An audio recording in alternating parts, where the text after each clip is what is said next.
There are a lot of different ways to stain and finish chip carving projects to give different looks. You can use an oil stain, which gives kind of a nice even sort of coloration that makes it look a little bit more natural. Gel stains produce more contrast, a little more color, depending on what color you would choose. And um, can do it in different ways. But one of the techniques, or one of the results rather, that I've always been intrigued by but had a hard time accomplishing was making it so that the surface of the wood is dark and the inside of the wood, the carved recesses, is lighter. One way to do that is to stain the wood first and then put the pattern down over top of that, but you have to worry about, with the technique that I use for applying patterns, if the wood burning the hot tool is going to mess with the stain that you've already applied, and if it's a darker stain, trying to see the design. And then once you get all that done, you have to remove any remaining lines from the carving. So all of that was a headache. You could try to stain just the top and make sure you miss in the recesses, but obviously that's a challenge, and if you make a mistake and get some in there, then removing the stain is really hard. So I didn't do any of that style for a long time, but I came up with this method of, if you want to call it, finishing my projects that's able to produce that sort of look, and it even gives me some different options as well. And that's actually intentionally using the pattern transfer tool. It's basically a soldering iron or wood burner with a flat pad there to burn the wood. Usually when I use it to apply the patterns, you want to keep it moving and not let it stay in one spot too long, so that you don't burn and make the nice light basswood dark. But for this, that's exactly what I'm going for. And the nice thing is, with this kind of larger flat surface area, it doesn't get down into the recesses at all. So I'm able to intentionally kind of move it slowly, put it directly on the wood, and allow it to burn the surface, leaving the inside perfectly clean and unburned.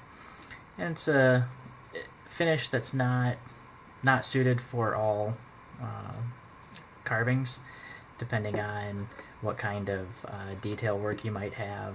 Um, it tends to be better for a little bit bigger designs that don't rely quite as much on small chips or ridges.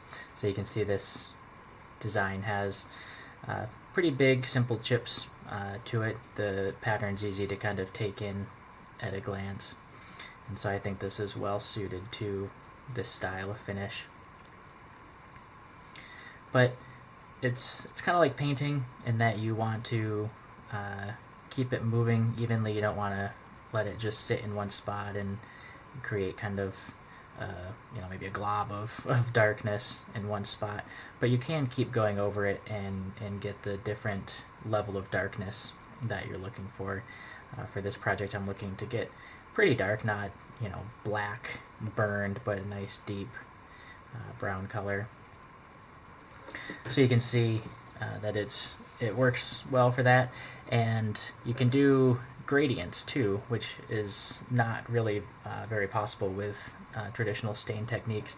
But if I kind of do a little bit of light burn on the side here, and then work my way in this kind of fashion, a little bit more on this end, and then make it lighter as I go, you can see you can get kind of a gradient of the color, which I've used on one project that I finished, where I had it kind of lighter in the middle and it got darker toward the outside, which was a cool, almost starburst kind of effect.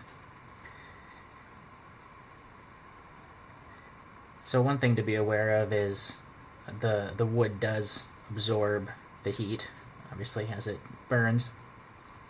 So it will get warm. You want to make sure that you don't touch too much right where you were just burning it on. But also the tool will get cool over time as you do it for a couple minutes at a time. So it's often necessary to kind of take a break and let the tool reheat back up, but being aware that when you come back to it, bring it back when it's heated up, it's going to burn faster, so you want to make sure that you're don't get surprised as it cools off and you start kind of having to spend more time like this right now. It's really slowing down how much it applies the darkening.